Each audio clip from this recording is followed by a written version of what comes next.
সকাল থেকে তিল ধারণের জায়গা নেই নৈহাটির বড় মায়ের মন্দিরে। ভক্তদের ভিড় সামাল দিতে হিমশিম অবস্থা নিরাপত্তারক্ষীদের। অঞ্জলি সিল্ক, শিমুলতলার মোড়, বনগাঁ, এখন এক নতুন রূপে, নতুন সাজে।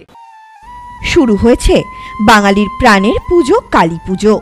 পুরাণ মতে মা কালীর রয়েছে বিভিন্ন রূপ, কোথাও শ্যামা পুজো, কোথাও শ্মশান কালী, কোথাও আবার চামুণ্ডা কালী রূপে পূজিত হন তিনি। দেবীর বিভিন্ন রূপ বহু জায়গায় নানান নামে আরাধনা করা হয়।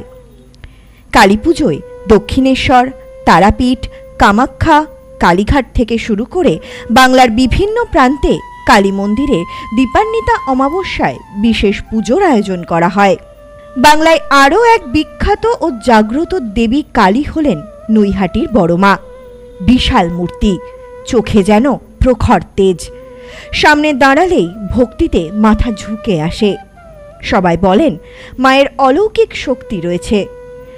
এক অমোঘ টানে প্রতি বছর হাজার হাজার ভক্ত মানত করেন, পুজো দেন, ভিড় করেন মাকে এক ঝলক শুধু দেখার জন্য।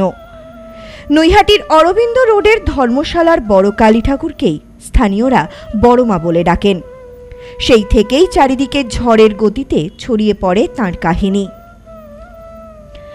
সে প্রায় 100 বছর আগের কথা।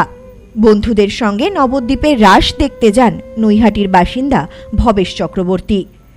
সেখানে রক্ষাকালীর বড় একটি মূর্তি দেখে পুজো করার ইচ্ছা জাগে তার। বাড়ি ফিরে সেই প্রস্তুতি শুরু করে দেন তিনি। পরের বছর থেকে শুরু হয় পুজো। সেই কারণে এই দেবী ভবেশ কালী নামেও পরিচিত। ভবেশ কালী নামের কারণ তো বোঝা গেল, কিন্তু বড় মা কেন? জানা যায় এই কালী মূর্তির উচ্চতা 21 ফুট।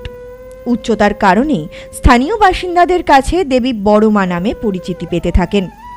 সেই নামই লোকমুখে ছড়িয়ে পড়ে রাজ্যবাসীর কাছে। 8 থেকে 80 সকলের বিশ্বাসের জায়গা নৈহাটির বড় মা। সকলেই বিশ্বাস করেন বড় মাকে মন থেকে ডাকলে বড় মা কাউকে ফেরান না। রবিবার রাত থেকেই লম্বা লাইন মন্দির চত্বরে।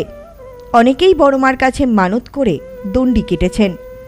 তাদের জন্য আলাদা ব্যবস্থা রেখেছে মন্দির কর্তৃপক্ষ। এছাড়াও ভিআইপি বা বিশেষ ব্যক্তিরা এলে যাতে সাধারণ মানুষের পুজো দিতে কোনো সমস্যা না হয় তার দিকেও নজর রাখা হয়েছে। ভক্তদের সুবিধার্থে পুজো গ্রহণের 4টি কাউন্টার রাখা হয়েছে। পুজো কমিটির তরফে বলা হয়েছে অঞ্জলি শেষ হতেই নৈহাটি বয়েজ স্কুল ও নৈহাটি মহেন্দ্র স্কুলে সন্দেশ প্রসাদ বিতরণ হবে। গত 2 বছর আগে এই পুজো 100 বছরে পূর্ণ হয়েছে।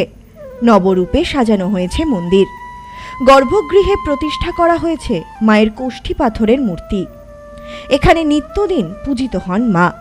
নিয়ম মেনে কোজাগরী লক্ষ্মী পুজোর দিন শুরু হয় 21 ফুটের মাটির প্রতিমা তৈরির কাজ। পুজোয় কয়েকশো সোনা ও রূপোর গয়নায় সাজানো হয় মাকে। নিরঞ্জনের দিন দেবী মূর্তিকে ফুলের সাজে সাজিয়ে গোটা এলাকায় বিশাল শোভাযাত্রার আয়োজন করা হয়। স্থানীয়দের মতে বড় মায়ের বিসর্জন না হওয়া পর্যন্ত নৈহাটির অন্য কোনো কালী মূর্তিকে বিসর্জন করা যায় না। সারা বছর বড় মায়ের মন্দিরে ভক্তরা ভিড় করেন, তবে কালী পুজোর দিন সেই ভিড় অন্য মাত্রায় পৌঁছে যায়। গতকাল থেকেই বড় মায়ের মন্দিরে ভক্তদের ভিড় উপচে পড়ছে। মন্দির কমিটির স্বেচ্ছাসেবকদের পাশাপাশি পুলিশ প্রশাসনের পক্ষ থেকে ভিড় নিয়ন্ত্রণ করা হচ্ছে। অনেকেই গঙ্গায় স্নান করে মায়ের মন্দিরে আসেন। সেই কারণে গঙ্গার ঘাটেও বাড়তি নিরাপত্তার ব্যবস্থা করা হয়েছে। Bureau report, news no man's land, Naihati. নেউপিসি জুয়েলার্স, সম্পর্ক গড়ে দেয়। বনগাঁতে আমাদের 3টি শোরুম প্রতিদিনই খোলা। নেউপিসি জুয়েলার্স, বনগাঁ বাটার মোড়। নেউপিসি জুয়েলার্স ব্রাঞ্চ, কুমুদিনী স্কুলের বিপরীতে। নেউপিসি জুয়েলার্স বিউটি, মতিগঞ্জ, হাটখোলা। আমাদের এখানে সোনা কিনুন পেপারের দামে।